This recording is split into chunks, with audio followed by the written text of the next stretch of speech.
Babangon sa makabayang serbisyo publiko. Ugnayan ng Radyo Pilipinas World Service sa iba't ibang embahada ng Pilipinas upang maghatid ng impormasyon at kaalaman sa mga kalagayan ng ating mga kapwa Pinoy na naninirahan at nagtatrabaho sa iba't ibang panig ng mundo. Babangon sa makabayang serbisyo publiko para sa isang makabayang serbisyo publiko para sa overseas Filipino workers. Babangon sa makabayang serbisyo publiko kasama si Ray Sampang dito sa Radyo Pilipinas World Service.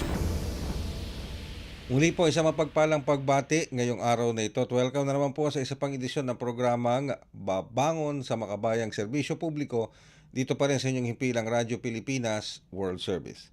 Ang Radyo Pilipinas World Service ay isa po sa mga himpilan ng Presidential Broadcast Service Bureau of Broadcast Services sa direktang patnugot po ng ating Bureau Director, Director Fernando Amparo Sanga. Ako po ang inyong lingkod, Ray Sampang. Kasama pa rin natin ang ating global na tayo team mula po sa ating Master Control.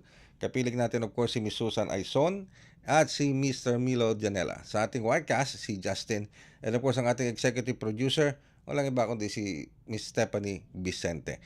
Tayo po, ang orang programang ito at o mga programa dito sa Radyo Pilipinas World Service ay inyo pong nasusubaybayan live sa pamamagitan po ng ating Facebook Broadcast Live.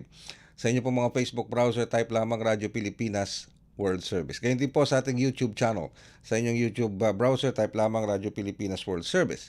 And of course, sa iba't ibang panig ng mundo, gamit po ang ating shortwave terrestrial broadcast, gamit ang mga pasilidad ng Voice of America using their shortwave transmitter frequencies.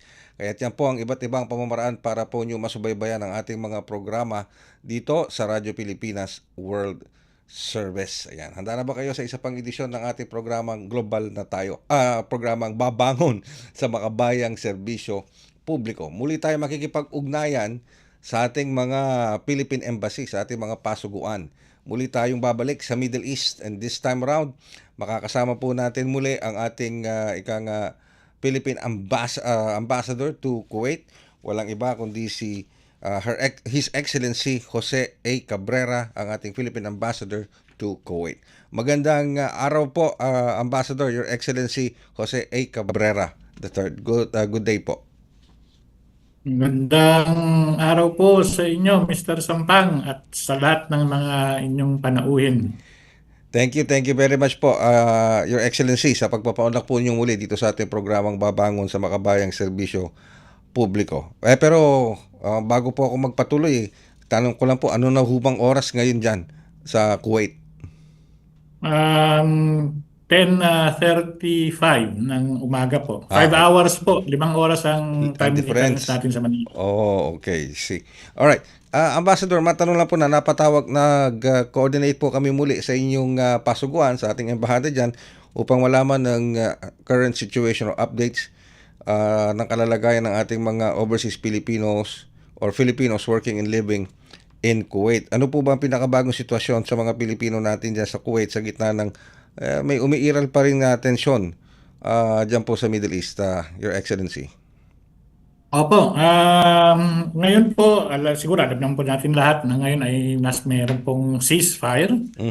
At patuloy na mga sinasabing diplomatic efforts para magkaroon po sana ng sabi nga nila amicable or peaceful settlement ng crisis na to.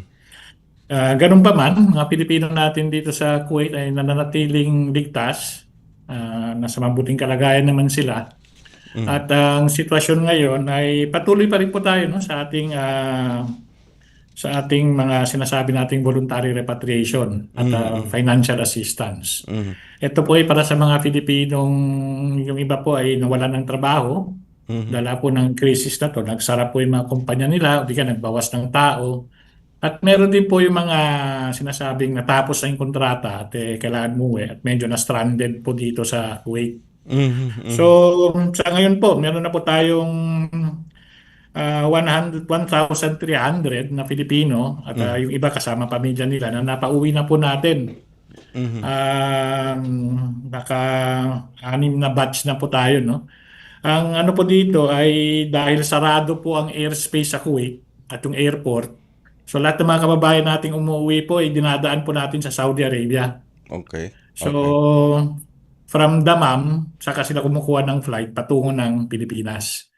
So ang tulong po ng ating embahada dito through the Migrant Workers Office natin at yung on-site welfare office ng OWA dito sa Kuwait ay yung ginagawa natin lahat ng arrangements no, para sa land transport nila from Kuwait across the border into Saudi Arabia all the way to Dammam. And Oh, from Dammam, yung kanilang flight papuntang Manila. Direct flight na po yun. And bukod po doon, meron din po tayong mga binibigyang financial assistance. No? Ito rin para sa mga Pilipino, mga kababayan natin na pansamantalang natigil ang trabaho okay. dahil nga sa krisis. Yung mga kumpanya nila nagsara, nagbawas ng operation, nagbawas ng oras ng operation. So yung kinikita nila medyo nabawasan. So binibigyan natin ng financial assistance equivalent to $200, which is in Kuwaiti dinar ay 61 Kuwaiti dinar. Ito po ay nanggagaling sa DMW po, sa Action Fund. Alright, himayin ko lang ng konti at babalikan ko lang po ng konti yung ibang mga detalye. Ano po, with your permission, Your Excellency, Ambassador Apo. Cabrera. So, ilan na po in total ang na-repatriate natin ever since nagsimula po itong kaguluhan sa Middle East from Kuwait? 1,300 po. And meron 1,300. po, apo. And then today, this evening and tomorrow evening, meron po tayong dagdag na 346 na lilipad pa uwi ng Pilipinas. Okay, sandali lang. And sa susunod na mga araw, meron po tayong nakapilang 900 pa po. Mahigit 900 na uuwi din. Okay, just to clarify this, Your Excellency, ang napauwi na natin is 1,300. Tama po yung Apa. figures. Apa. Pero may nakaschedule kayong ma-repatriate, lumipad ulit, pabalik ng Pilipinas. If I'm Mamayang mistaken, gabi, tsaka mamayang bukas ng gabi. gabi. Oras dito sa Apa. Pilipinas ng gabi. Hindi.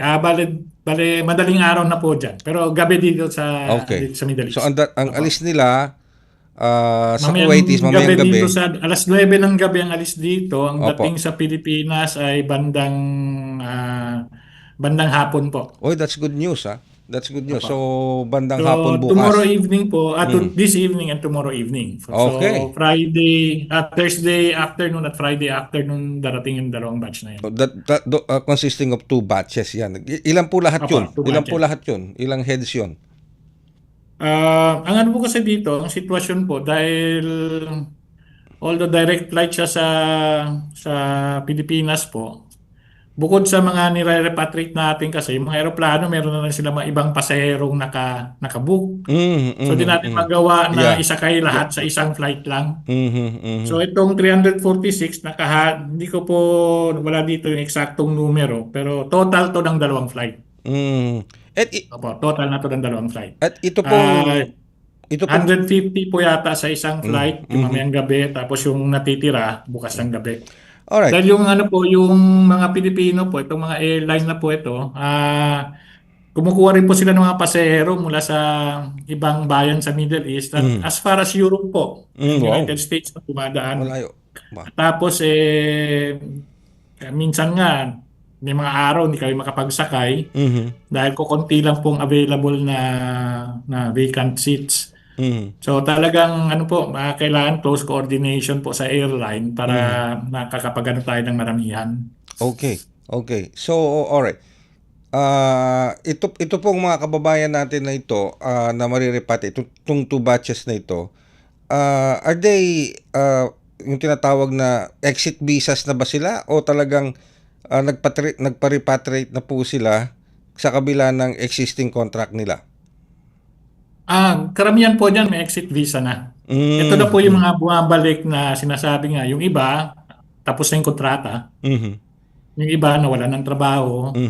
Yung iba naman, dala ng pangamba nila sa sitwasyon dito, kaya gusto na nilang umuwi. Okay. Iba-iba po yung kanilang sitwasyon po. And how Pero are- karamihan po dyan ay mga natapos na yung kontrata o di kaya yung talagang pauwi na. Sinasabi nila for good. So, okay. po yan, lahat sila, karamihan po, merong exit visa po.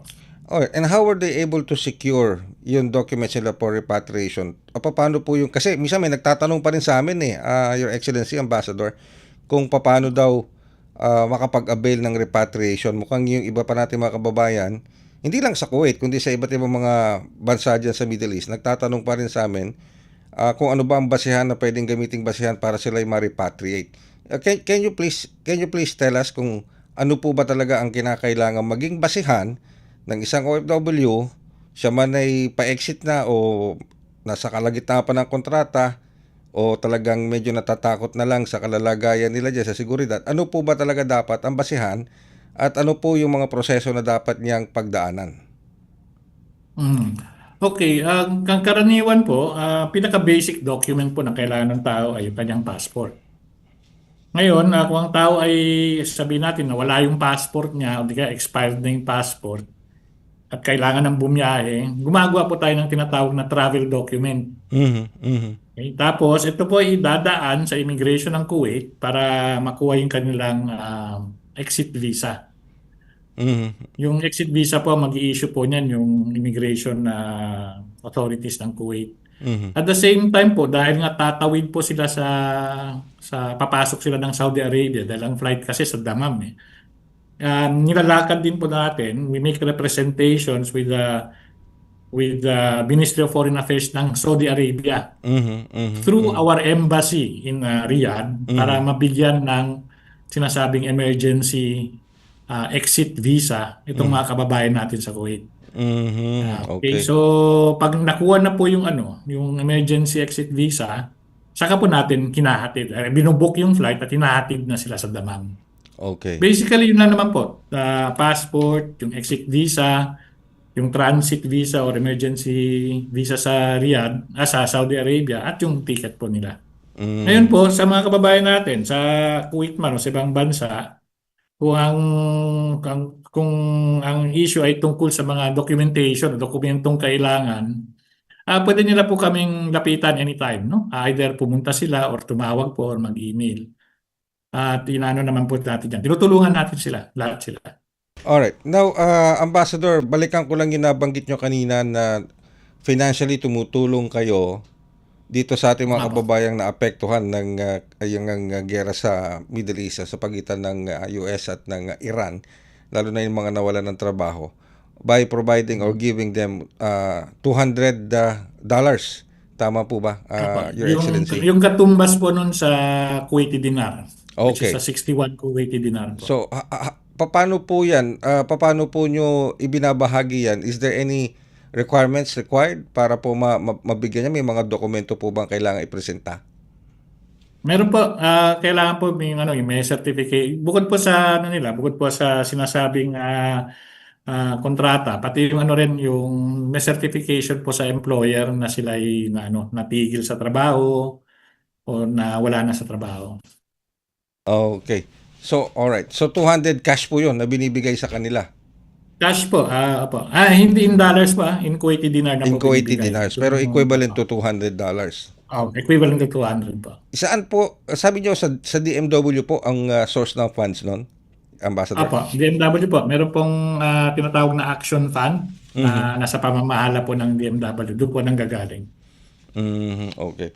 Pero sa ngayon po ba, Your Excellency, tahimik sa Kuwait. Wala na tayong narinig ng mga sirens kasi sa likod ng ceasefire na to. And I think based on the news na nanggagaling sa international news wires, mukhang balak pang i-extend yata ni US President Donald Trump ang usapan ng ceasefire sa pagitan ng Iran. I just don't know how Iran will react on this. Pero sa ngayon po ba, kamusta po ang sitwasyon? May narinig po ba tayong siren? Kasi malapit na mag-expire yung 2-week deadline eh. Wala na po. For more than a week, tahimik na po rito. In the sense na wala tayong narinig na siren at yung mga mobile phone alerts. Bukod kasi sa siren, meron din sila mga alert sa mobile phone na pinapadala kapag may mga pag-aatake. Pero mahigit isang linggo na po, tahimik po dito sa Kuwait. And everybody is hopeful nga that there will be shall we say, long-term or kung di man permanent, at least a long-term resolution to this situation. Balita din dito, yung sinasabi nga ni President Trump na may extension sa ceasefire. So, we are hoping that will hold. Mhm. And but Filipinos here in general, no, even during yung uh, mga pag-atake over the past few weeks since February 28, naayos naman po ang kalagayan. Mhm.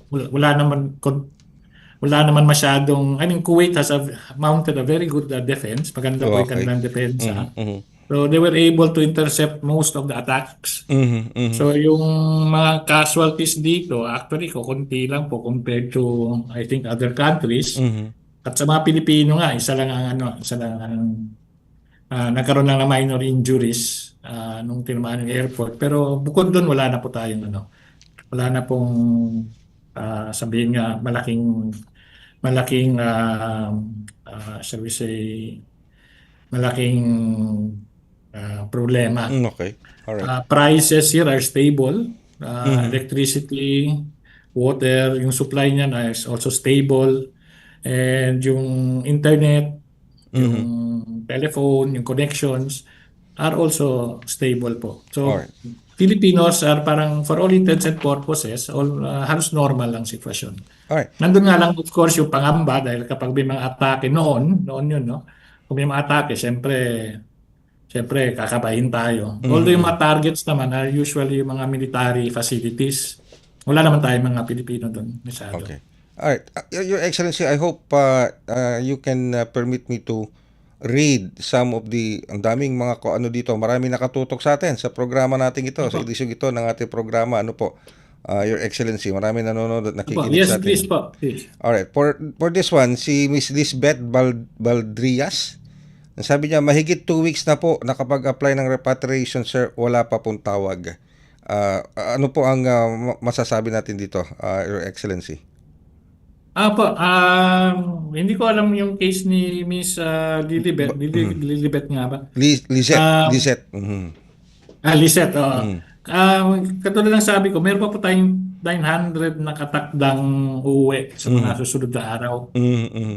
Hindi ko alam kung kasama na siya doon sa listahan. Pero in general kasi first come, first serve. Marami niya nag-apply nung first or second week ng Mhm. March pa. Mhm. Pero Mhm. iniisa-isa natin yung anong listahan. Dahil ang ano nga po is yung flights po ay limited. Mhm. Mhm. Mhm. Kailangan po pong ibiyahe sila sa Damam.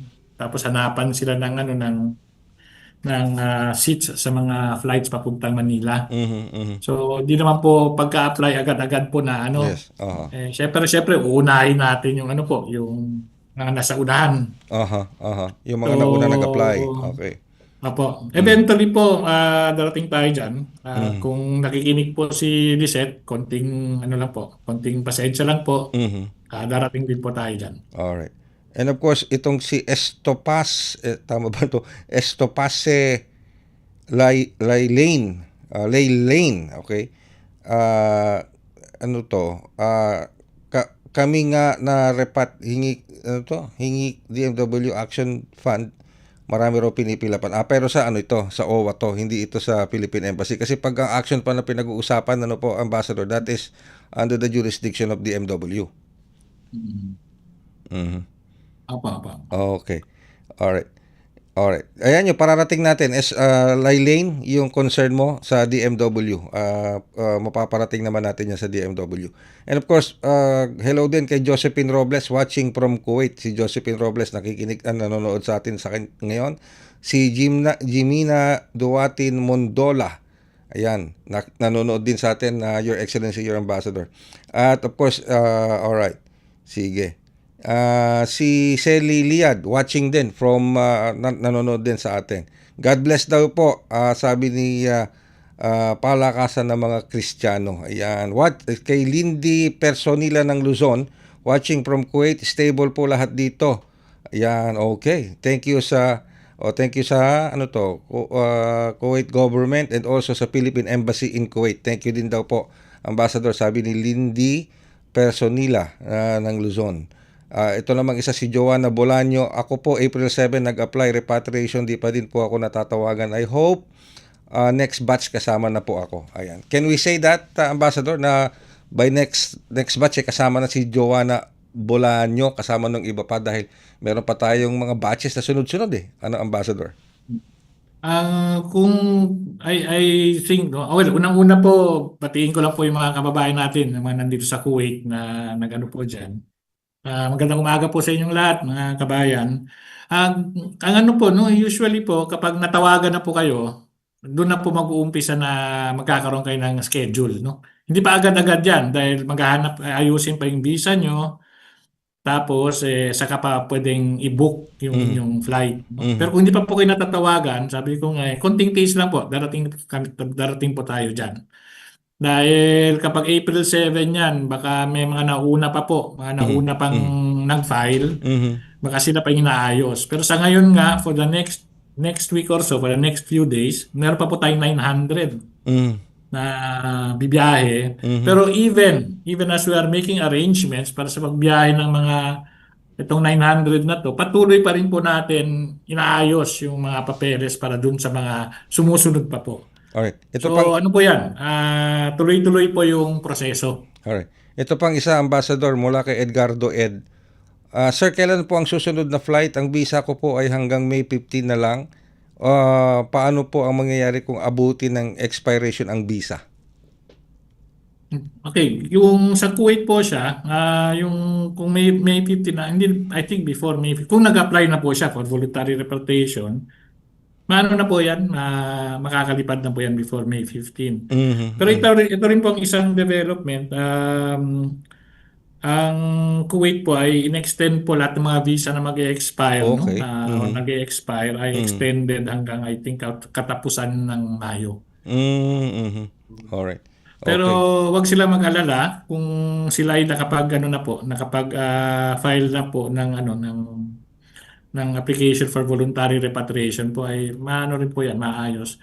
And we are hoping nga that in the coming weeks, no, kung may improvement sa situation, siguro baka sa sitwasyon dito po kasi sinara yung airspace eh. Mhm. Kung bubuksan nila uli yan, tsaka yung airport, baka Mhm. magkakaroon na tayo ng regular daily flights papuntang Manila. Jadi Yes. mas mabilis na po yung ano natin. Okay. Mas mabilis na po yung pagbiyahe ng ating Yeah. mga kababayan. Ito pang Sa is ngayon po kasi ang komplikasyon po, ang major complication, hindi naman komplikasyon, pero ang isang pagkakaiba ay yung kailangan po nila ng transit visa sa Saudi. Okay. So it's an additional step, no? Kailangan mag-apply.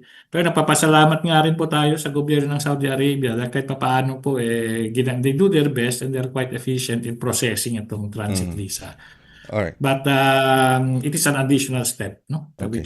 Which we have to complete before we can schedule them for repatriation po. Alright. Ito pang isang mensahe mula kay Alea Ira Gaspar. Hello, Sir Cabrera. Napakabait niyo po na Philippine Ambassador. Hindi po ako nagsabi niyan. Ang nagsabi niyan, walang iba, kundi ating kababayang si Alea Ira Gaspar. Isa po sa mga nanonood sa atin, Ambassador. Maraming salamat kay Alea. Yan. And of course, kay Marie Salamat Paul. ate. Kay Marie Paul, sabi naman ni Marie Paul, salamat po sa Philippine Embassy at sa DMW sa agarang pagpapauwi sa ating mga kababayan. Yan. At isa pa yung kay Angel Cupid. Good morning sa mabait namin na ambassador. Ayan. Yun po yung mga mensahe ng ating mga listeners sa inyo and viewers, ambassador. Pero bago ako magpatuloy, alam nyo kasi, Your Excellency Cabrera, may nakapanayam kami dito sa Radyo Pilipinas World Service, dun sa isang programa natin na global na tayo, na isang repatriated OFW from Kuwait. Ano po? At dito, sinalaysay niya kung paano siya, yung journey niya na mula nang ma-repatriate siya from Kuwait. At well, I will leave it to the ambassador and sa mga viewers and listeners natin kung ano yung naging pahayag ng ating kababayang ito. Ito ay si Pritzi Yamson Bongar mula sa Kuwait. Go ahead. So, pumila po ako doon and then nag-fill out ako ng mga forms on March 24. March 24 po yun. And so, after that, hindi pa po canceled by the way yung visa ko. So, yun po yung pending ko kasi kailangan nila lang cancellation of my visa. So, the next day, ayun nga po, nakipag-coordinate ako ng company na kailangan i-cancel kasi one of the requirements was the visa cancellation na. Canceled, oo. Opo. So, ayun, March 24 and then March 25, na-cancel yung visa ko and then I just message doon sa one of the personnel doon. And March 30 po ng past 6 p.m., tinawagan na po ako at sinabi na, be ready tomorrow, be there in Hawali. And kasi aalis na po kayo. So meaning in-house for 1 day and dun sa hotel, and the next day, aalis na po kami. Ganun kabilis yung naging action ng ating Philippine Embassy dito sa ating kababayan na na-repatriate from Kuwait. At Ambassador, bukod pala sa financial assistance na ibinigay sa kanila diyan, maging dito sa pag-uwi nila mismo sa Pilipinas ay may naabot din na financial assistance ang DMW sa kanila. Ayun. So Ayun po. Mr. Sampang, bukod po sa DMW, I think yung OWA nang aabot din po yata. pala. Oh, yeah. And minsan po yung mga local governments, pagkakadinig ko po, ay nagbibigay din po minsan. Ayun, okay, sige. Well, siguro po, Ambassador, matanong ko lang, sa ngayon ba, although everything is, maraming mga nagpapahatid ng magagandang mensahe dito, kaya lang kung isa-isa ko, mauubos yung oras namin ni Ambassador. So, papadala ko na lang kay Ambassador yung mga comments at mga messages nyo para sa kanya. Pero, matanong ko lang, Ambassador, sa likod po nitong ceasefire na to, meron pa ba tayong mga Pilipinong nasa shelter na nasa pangangalaga ng ating embahada? Actually po, ang shelter po dito, pangunahing shelter po natin dito, ang nagpapatakbo po ay gobyerno ng Kuwait. Malaki nga po pasalamat natin sa kanila dahil meron silang isang malaking shelter para sa mga, hindi lang sa Pilipino, para sa lahat ng mga expatriate workers. Kapag wala nang lugar doon, meron tayong isang lugar kung saan sila nilalagay at minsan naman sa hotel. Pero ang ano po is regardless of the situation, if there is a Filipino who needs temporary shelter po, tinutulungan po natin. We provide. Okay. So, pero sa ngayon po wala na tayong naka-shelter. Wala tayong Pilipinong nasa shelter. Meron po. Dahil nag-aabang din po ito mga biyahe. Kasama rin po ito sa mga ibang buwing biyahe. Yung iba nga dyan, yung mga natapos na yung kontrata, tapos wala na silang matutuluyan. Kaya yun, tinutulungan natin by means of yung sa shelter po. Okay. Kasama po sila doon. And then eventually, repatriate din po sila pag may flight na po. Matanong ko lang, Ambassador, tulad nitong tanong ni April Fortes, nakapag-apply na raw po siya sa repatriation, hanggang kailan naman po kaya makapag-stay dito sa Kuwait? Ang problema yata nito, canceled ang visa niya. Pag may mga canceled visa ba, gano'ng katagal allowed? Although nag-extend usually po 30 days po yan. Pero dahil nga may crisis ngayon, na ano po yan, considered extended po yan. Yun, okay. At ito galing kay basta nakano na po siya, basta nakasama na po siya nag-apply na po siya for voluntary repatriation. Ano po natin yan, naka-priority na po lahat yan. Kaso nga lang sa dami po nag-apply, kinakapos po tayo sa mga flights. Yun. Kinakapos. Pero hindi naman po kapos na kapos. Dahil almost every day meron po tayong mga batch na pumupunta ng Saudi para i-repatriate po. Okay. Ito pang isa mula kay Mission Combate Sheila. Good morning, watching from Sabahia, Kuwait. Yan, yun yung mga nanonood at nakikinig din sa atin. Ano po, Ambassador. Kay Nelson Totanes. Ayan, kay Dave Dove Precious. Kay Jeronima Cunyado Hingpit. Yun. Good morning po, watching from Hawali, Kuwait. Ayan, so ang dami. Pero tulad nga nasabi ko, sa dami po ng mga mensahe ninyo, hindi ko lahat mababasa at sigurado mauubos ang ating oras. Ipadala nyo sa amin, especially mga nagpa-follow up po sa voluntary repatriation, sa kanya, dahil sisilipin po natin yung status ng kanilang mga. Ito, last na lang, Ambassador. Mula kay Jimina Duwatin Mondala. Good morning po sa lahat ng ating mga kababayan, sa ating mabait na Ambassador. Salamat, Philippine Embassy, OWA, Kuwait, sa patuloy na pagtulong sa aming mga OFWs. Dalangin po namin na sana maging maayos ang lahat. Watching from Sura, Kuwait. Yan po yung message ni Jimina Mondala. Ayan, okay. So, Ambassador, sa ngayon, We hope everything turns out to more ika nga mas magandang resulta lalo na sa inyong pagtutok, sa patuloy na pagtutok ninyo sa kapakanan ng ating mga OFWs diyan po sa Kuwait, and especially ngayong mayroon pang mga additional batches bukas na kaming aasahan na darating mula sa Kuwait. So ano po ang mga mahalagang impormasyon na nais nyo iparating sa ating mga kababayan, lalo na sa inyo pong mga kababayan natin dyan sa Kuwait? Go ahead po, Ambassador. Okay. Unang-una po, gusto ko lang po magpasalamat sa mga kababayan nating nakikinig ngayon sa programa nyo, especially yung mga taga-Kuwait, no? I'm happy that they are listening to your program. And I would like to ask my kababayan here in Kuwait to, alam na nila to, pero wag lang, lagi lang isa-isip at lagi lang sumunod, no, sa mga adhikain ng gobyerno ng Kuwait. Every now and then kasi nag-i-issue po ng mga advisory or guidelines yung gobyerno ng Kuwait. Ito po ay para sa kaligtasan ng lahat.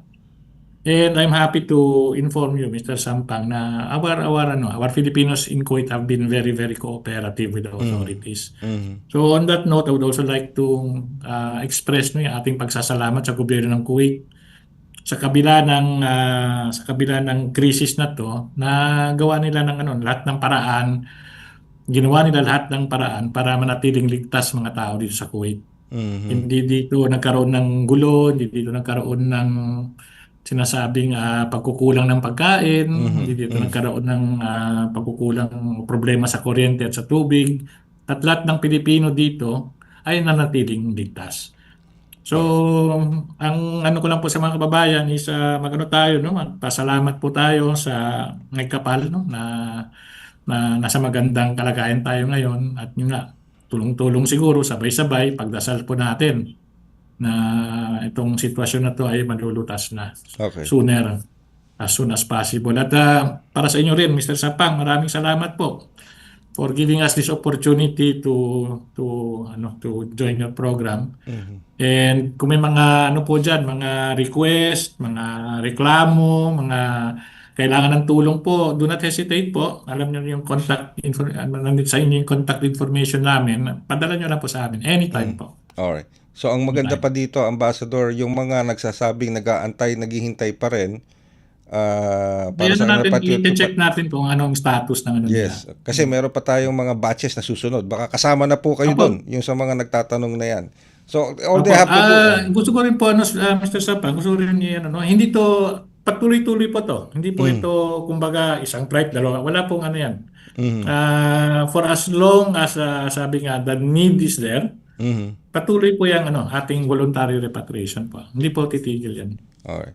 With that, maraming salamat po, Your Excellency, Ambassador Cabrera, sa oras sa pinagkaloob niyo. And of course, sa lahat ng ating Philippine Embassy staff and officials, maraming salamat po sa oras pinagkaloob niyo. I know, hindi po naging madali itong mga nakalipas na linggo, especially nung nagsimula yung kaguluhan dyan sa Middle East, pero nandyan pa rin po kayo with all the challenges. Hindi pa rin po nyo ito binitawan, at you made sure na may ma-repatriate at matulungan po tayo na ating mga kababayan. Yung ating mga kababayan na nagtatanong na kung kailan sila ma-repatriate, ay konting konting hintay, sapagkat may mga, sabi nga ni Ambassador, may mga susunod na batches, at hindi naman ito titigil hanggat kinakailangan na ma-repatriate. Gagawin po nila yung mga dapat gawin para ma-repatriate yung mga nakapag-file na. Siyempre, ang lang kasi dyan is may mga nauna rin naman sa inyo. So, siyempre, first come, first serve di ba, Ambassador? Ganun lang naman po yun. Okay. Opo.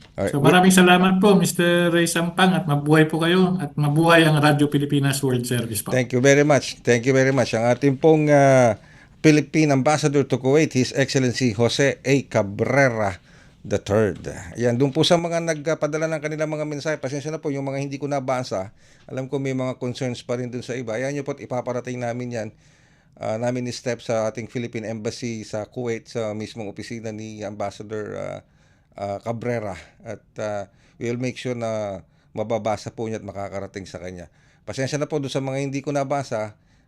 talagang kukulangin po yung oras natin. Pero we will try our very best to relay those concerns, concerns pati yung mga pasasalamat po ninyo, yung pag-acknowledge nyo sa mga efforts na ginagawa rin ng ating Philippine Embassy, ng OWA at ng DMW. Again, maraming salamat din po sa lahat ng mga nanood. Napakaraming mga viewers natin ngayon for this episode. Thank you very much. Sana po patuloy nyo kaming subaybayan dito sa Radyo Pilipinas World Service at sa programang Global na Tayo. Do not forget to, babangon pala. Ano ba nabanggit?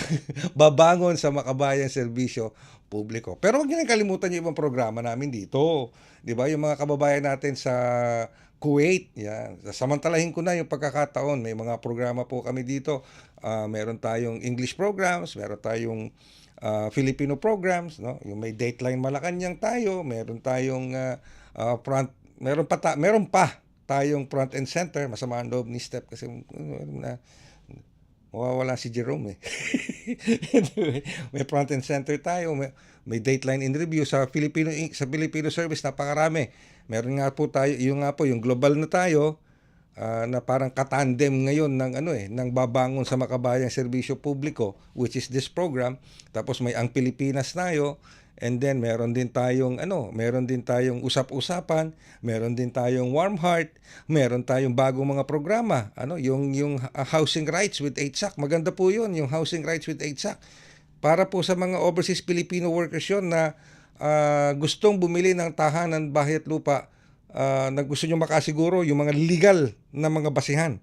Marami po kayo matututunan doon. And of course, yung pong ating Commission on Filipinos Overseas, yung serbisyong CFO at Bridges on Air. Ilan lamang po yan sa mga programa natin dito. Tasahan nyo, marami pa hong darating na mga programa sa taong ito na nakatuon para po sa inyong mga overseas Filipino workers, land-based man or sea-based. Again, maraming salamat po sa inyong pagsubaybay sa programang Babangon sa Makabayang Serbisyo Publiko. Sa ngalan po ng ating mga nakaakibat sa Master Control, Susan Aizon and Milo Jonela, sa ating wirecast si Justin, and of course ang ating executive producer, si Stephanie Vicente. Ako naman po yung lingkod, Ray Sampang. Ingat po tayong lahat. Maraming salamat and God bless. Babangon sa Makabayang Serbisyo Publiko. Ugnayan ng Radyo Pilipinas World Service sa iba't ibang embahada ng Pilipinas upang maghatid ng impormasyon at kaalaman sa mga kalagayan ng ating mga kapwa Pinoy na naninirahan at nagtatrabaho sa iba't ibang panig ng mundo. Babangon sa Makabayang Serbisyo Publiko para sa isang Makabayang Serbisyo Publiko para sa overseas Filipino workers. Babangon sa Makabayang Serbisyo Publiko kasama si Ray Sampang dito sa Radyo Pilipinas World Service.